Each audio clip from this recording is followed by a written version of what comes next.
So hi, my name is Ingrid Holm. I'm the Division of Genetics and Genomics at Boston Children's Hospital and chair of the NSIGHT Data Analysis and Sharing Committee, as well as a co-chair of the NBSTRN Steering Committee. And I'm going to talk today about sharing genomic and phenotypic data through the NBSTRN NSIGHT. So what is NSIGHT? So NSIGHT is the Newborn Screening in Genomic Medicine and Public Health Consortium. And this came out of an RFA that was put out by the NHGRI and NICHD called Genomic Sequencing in Newborn Screening Disorders. So this was a U19, came out in, I think, 2012. And the purpose of this was to explore in limited but deliberate manner opportunities to use genomic information to broaden our understanding of diseases identified in the newborn period. So a pretty broad kind of RFA. 4 sites or programs that were funded by this. So the first is a BabySeq project, the Brigham Women's Hospital and Boston Children's and Baylor. There was then NSIGHT 1 and NSIGHT 2. So it started as a project at Children's Hospital, Mercy Hospital in Kansas City, and then Stephen Kingsmore, who was a PI, moved to Rady Children's, and so NSIGHT 2 took place at Rady Children's. The University of California had an NBSTRN, so everybody has a fun acronym. The NBSTRN had 2 parts, a metabolic part and an immune deficiency part.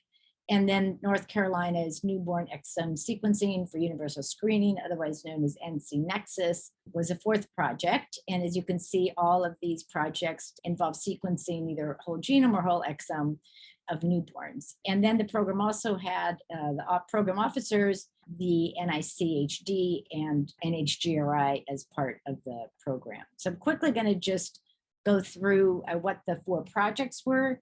So BabySeq was a randomized controlled trial of exome sequencing in healthy and sick newborns. And so we enrolled 2 cohorts, a sick ICU newborn cohort and a healthy cohort, and randomized within the cohort to either standard of care or standard of care plus whole exome sequencing. We came up with a report and reported basically back on something like several hundred or 1,000 conditions that were of genetic and of childhood onset, not necessarily actionable. The childhood onset, we then returned the results to the parents in a meeting, sent the results to pediatrician, the neonatologist who are taking care of the children. The results then went into the medical record, and then we did surveys of healthcare providers and well as parents over a year time. We also looked at medical outcomes and economic outcomes. This is a NSIGHT 1, which was called StatSeq. So this is a project at the Children's Mercy Hospital in Kansas City, where they looked at the implications of a 2-day diagnostic genome in level 4 NICUs. And so they enrolled acutely ill neonates and they randomized them to either kind of standard of care or this rapid whole genome sequencing. And they had a number of outcomes looking at kind of medical outcomes as well as psychosocial outcomes and outcomes in terms of clinical care. NSIGHT 2, which was kind of a continuation of this at Rady Children's, had a kind of a similar analysis, really the impact of rapid sequencing in the newborn in the NICU. The 3rd project, this is the University of California, San Francisco, where they project sequencing of newborn blood spots DNA to improve and expand newborn screening. And so they were looking at whether whole genome analysis might serve as a method of cost-effective newborn screening for any and every condition. They had kind of 2 parts to it. One was the NBSTRN metabolic, where they sequenced over 1,000 de-identified newborn blood spots linked to clinical data to look at their ability to identify conditions on the newborn screen by doing whole exome sequencing. And then they had an arm where they did whole exome sequencing in individuals with immunodeficiencies that had not been detected previously on the newborn screen. And then the 4th project, this is NCNexus. So they were looking at evaluating the utility of whole exome sequencing as a diagnostic tool to extend the utility of current newborn screening. And so they developed and assessed a framework to analyze whole exome sequencing in a clinically oriented framework based on principles of ethics and evidence-based medicine. And this was a somewhat complex, very interesting study where they had two cohorts. They had a cohort that had a diagnosed metabolic condition and then a healthy newborn cohort. And then they did sequencing on both cohorts and returned, genetic conditions for childhood onset medically actionable conditions, so pathogenic variants. And then they randomized them to either get no additional results, so that was the control group, or to use a decision analysis tool or aid to decide if they wanted other categories of information. And so the categories were the childhood onset non-medically actionable conditions, adult onset medically actionable conditions, and carrier status. So these were the 4 projects, and they're all quite different, but all involved whole exome sequencing. But when we kind of stepped back and looked at the 4 projects, we realized that the 4 projects also kind of encompassed 4 cohort types. So there was a NICU cohort at Baby Seek, had a NICU cohort, and of course the Children's Hospital, the Children's Mercy Hospital, and Rady Children's, the NSIGHT 1 and 2 was all kind of NICU patients or cohort. And then there was a healthy cohort. So again, Baby Seek had a healthy cohort, and the UNC NC Nexus had a healthy cohort. And then there was a metabolic cohort, metabolic conditions. So again, the UNC NC Nexus had a metabolic cohort, and UCS also had a metabolic cohort, although those were looking at the newborn screening spots. And then there was a primary immune deficiency cohort at UCSF. So we had these cross cohorts across the different projects. So as we kind of started to get together as a consortium and to kind of look at all the projects, there were some kind of questions that we started to kind of think about related to the data.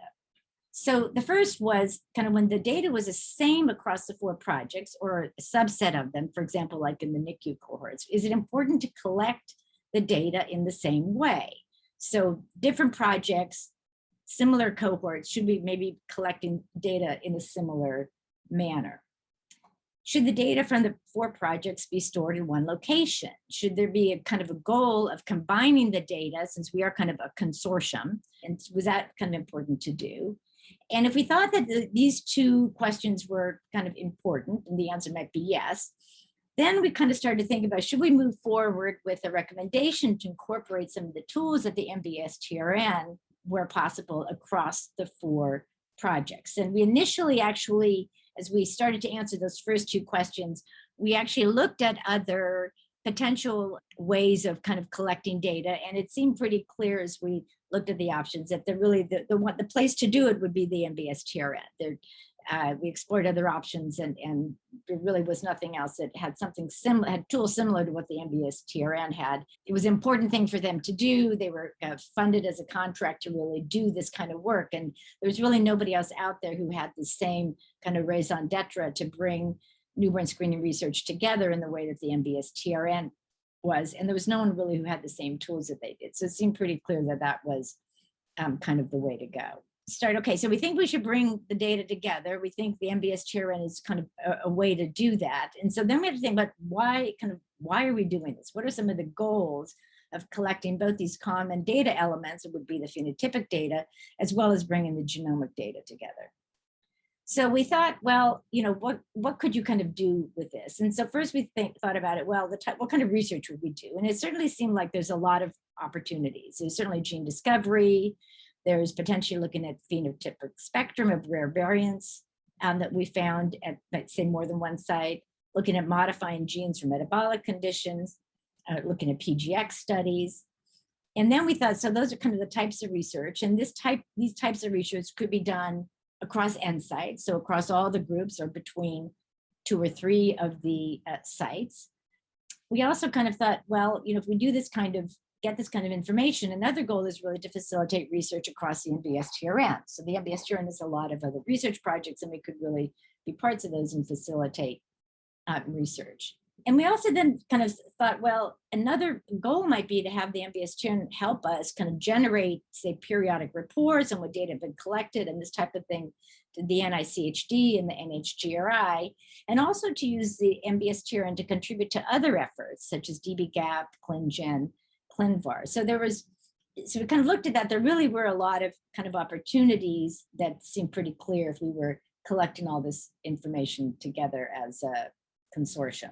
So we initiated this NSIGHT CDE, or Common Data Elements Work Group, which I think I started co-chairing it, and I think the other co-chair dropped out pretty quickly. So I ended up kind of taking over as chairing the group. And it was really actually a great experience being involved in this. I learned a lot about the NBSTRN and about data sharing through this. And so our kind of raison d'etre was to identify these common data elements, figured out how we could potentially standardize them across the group, think about how to disseminate them, and then figure out how we can use them to kind of facilitate research. So this is just a slide that shows kind of the new, more recent NBSTRN website that has their tools on it. So when we started, there was a different website, and the tools were kind of the same. They had this. They had the LPDR and the virtual bug spot repository, but they really update their website to expand their tools and resources. And so the LPDR is this longitudinal pediatric data resource to collect and store securely clinical and genomic data and expanded CDE sets. There's a MBSTRN, the newborn screening conditions resource, which is a resource for the RUSP pilot and candidate conditions, and then the MBSVR, which is their virtual repository of state, subject, and samples, which has information about for investigator on this program. And so, of course, what we were involved in was the LPDR, or the data repository. The LPDR was developed by the NBSTRN to establish a common data model and provide a secure environment for researchers to collect, aggregate, analyze, and share phenotypic and genomic data elements. And it was launched initially in 2013, which is around the time our studies got going. And this website, their new website, it's still kind of the same thing, but in kind of a new website and a new framework. And so that's really what we've been involved with in terms of our data sharing.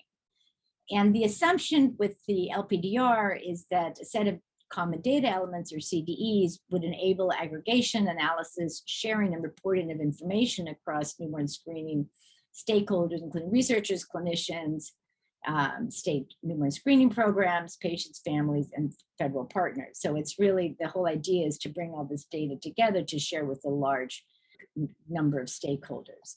This is a FSMA moderate, so it's a fairly secure tool to collect, aggregate, and analyze data that may or may not contain PHI or PII, and it uses standardized data models that utilize national standards and develop consensus data elements for new conditions and effort, and it's really can be used for a variety of uses, so natural history studies, pilot new conditions, and certainly kind of genomic research. So as we kind of got into thinking about deciding on using the NBSTRN and LPDR for depositing data, we had some kind of questions that kind of came up as we were thinking about it. And the first one was this question of the plan for depositing genomic data in public databases. So being a federally funded grant, we were mandated to deposit data into dbGaP. And so then the kind of question came up, should we be storing, or do we have to deposit data in the dbGaP and in the LPDR, and what's the advantage of one versus the other? And it was pretty clear there were huge advantages to the LPDR versus dbGaP, because dbGaP doesn't have nearly the infrastructure and all the tools that the LPDR was, but we did have to deposit it there. And so then we kind of got to thinking, well, could the NBSTRN facilitate the data that we were putting in the LPDR to be deposited into dbGaP, which it turns out they could. And that made a big difference to us, because we didn't want to be depositing our data in two different places. We really want to kind of just stick, to just one place. And then we had to start thinking about, what do we want to share? So what do we want to share between the NSIGHT sites? What did we want to share with the LPDR users? And was there a difference between what we wanted to share between NSIGHT and between the LPDR? And so we had to kind of think about what we wanted to share and kind of with whom. We also had to think about when the data should be made available to users of the LPDR. And we certainly wanted to get kind of our studies done and our papers kind of out before we kind of got a lot out of our data first before we started using it, just to be able to kind of facilitate the publications. And then there was this whole question of, can the LPDR kind of facilitate analysis? So we all kind of felt that it would be nice if they could help us, not just with a place to store it, but maybe they kind of help with our analyzing data, which it turns out that they could. And then finally, we had to think about, in more granular level, what are the CDEs across the grantee groups? And I should say that I think we spent several years kind of figuring out the CDA, these common data elements, so not the genomic data, but the phenotypic data across the granting groups. And when it was all said and done, we had basically kind of a set of CDEs at each site, which you can see on the left here, that there's hundreds to several thousand in the NICU cohorts at Children's Mercy and Rady's. And then there was a kind of a number of much smaller set that were kind of shared CDEs. So the NICU would be, Rady, Kansas City, and Boston Children's, the Brigham. The healthy would be the BabySeq, Boston Children's, and UNC, and then the metabolic would be UNC and potentially UCSF. So we kind of came up with a list, and this is not meant to be read, but this is just kind of an example of a number of CDEs that we identified across the sites to be shared, that were at least collected in more than one site. And then there was a genomic data sharing. In a sense, that was a little bit easier because there weren't so many choices, but it was also kind of figuring out what genomic data were we going to share. So the kind of what question was, do we want to share VCF files, or we have variant call files, or did we want to share BAMs that could potentially be kind of reanalyzed? Who do we want to share with? So again, DBSNP, ClinGen, ClinVar, dbGaP, and certainly we wanted to share the genetic data also with dbGaP. And the big question became kind of workflow and data sharing plans. So we had to get data sharing agreements. We had to figure out how to get the genomic, kind of get the genomic data, how to put it and where to put it. So there was a lot of, I think we spent also probably another year or so kind of figuring out how the workflow and getting everybody on the same page, and developing a plan to actually physically kind of get that data from the sites into the LPDR. And then we spent kind of all along, but certainly, as time went on, thinking about use cases, because the question becomes, what are we going to do with it? And if there's no use cases, then there doesn't really seem any reason to kind of do it. And we spent several sessions where with each site going through kind of brainstorming how we potentially would use the data. And so we had some kind of thoughts about things we do. So for example, the frequency of pathogenic VUSs across the cohorts. And again, we're putting all this data together. So it's gone from several hundred at one site to, several thousand altogether. So that was kind of one use case. Understanding the penetrance of variants, including pathogenic variants, because we have phenotypic data, you can look at the variant and then you can see, is there a phenotype associated with these pathogenic alleles. We could browse where all the genomes could be displayed and selected based on demographics or phenotypic information if you want to investigate a particular loci in the genome. Compare genomes between the healthy cohort, for example, and the EXAC, the Broad's database, because here we had a fairly large healthy cohort between UNC and Boston Children's, and so that was potentially kind of data on healthy individuals. Another use case would be looking at the allele frequency in minority populations, and then kind of correlating between, the diagnosis and mortality in certain genetic conditions. So when it's all said and done, I'm going to show you kind of what we ended up with. And I think we're very pleased that a lot of, really pretty much everything that we thought was important to have, the LPR can do. So it's really, really fabulous. So this is just on the left there, just a screenshot of the LPDR and how it informs best practices. And then we'll show you a little bit about kind of BabySeq. Kind of middle to right is a little description of the BabySeq project. And again, for each of the projects, and NSIGHT would have their own kind of description of it. Bringing up BabySeq because that's the one that I was part of. So it tells us a little bit about BabySeq. And then here, so at the top is a kind of BabySeq, and this kind of shows you what, and then there's a lot of other studies here to just kind of compare. So it shows you how many conditions are in there, how many participants. So BabySeq, we had about 350 participants, but 159 of them underwent whole exome sequencing, the number of CDEs we have, the number of phenotypic points we have, and then a number of genomic data points, which again is the same as the number of sequences. And so for any study that's in the LPDR, this is kind of a snapshot of the kind of the sense of table of contents of what is available. And this is just an example of several cases here from the BabySeq, the CDEs and the genomic data. So the subject number, this is a female well baby, family history of intellectual disabilities, one HPO term. So I should just say as an aside that we used HPO terms whenever there was a particular kind of phenotype, since that was also standardized. She had a hearing test, had been referred for a second hearing test, and then this is what the HPO term was. So so this kind of going then into case by case, and this is obviously just an example of some of the cases and what's available in the LPDR. And then I kind of mentioned earlier about, can the LPDR facilitate analysis? And the answer is yes. And this is just an example of some of the things that they can do. So here is a table of, kind of family history information and number of cases.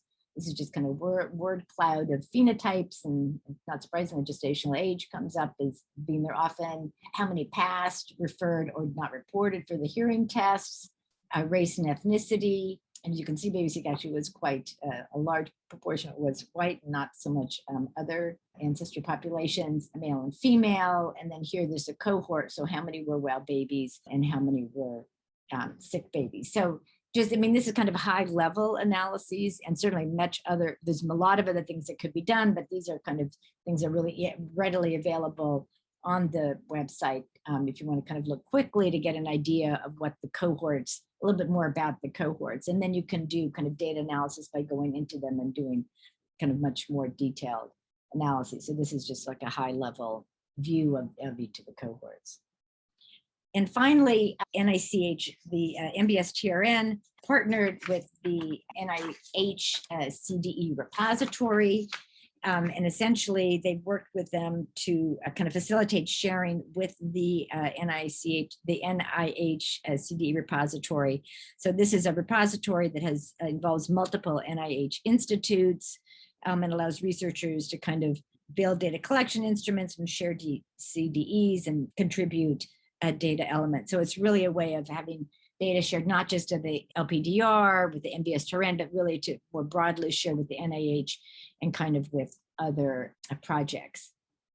And so I'll just kind of end by saying that, first of all, this project's been funded by the NICHD, so the NBSTRN has, but also just to say that by getting involved with this CDE and sharing this group, the CDE group as for the NSIGHT program, I got to really learn a lot about the NBSTRN and what their tools were and what they can do. And it's really been, from my perspective, impressive of what is really available through the NBSTRN. And they're, I think, continue to kind of encourage people who are doing projects to consider working with them. And I tell you, working with the NBSTRN was, for us, just really fabulous. I mean, they really have done kind of so much for us in terms of this data sharing, information dbGaP, providing a kind of an infrastructure through the LPDR to analyze genomic and phenotypic data for all of the sites that are part of NSIGHT. We're hoping to kind of continue to work with them on another project, maybe kind of continuing a BabySeq as kind of the BabySeq 2, and we're hoping to also work with the NBSTRN for all of a kind of data analysis and data sharing. And we're also, just as kind of a plug, I think the NBSTRN, we're always looking for new members for the steering committee. So I'm a co-chair of the steering committee for the NBSTRN, and it's really been delightful to be working with them and to kind of help see their vision and how they're kind of attaining their vision. There's also work groups within the NBSTRN. There's also opportunities to join. So I will stop there, and when I see you in person, we'd be happy to answer any questions. Thank you.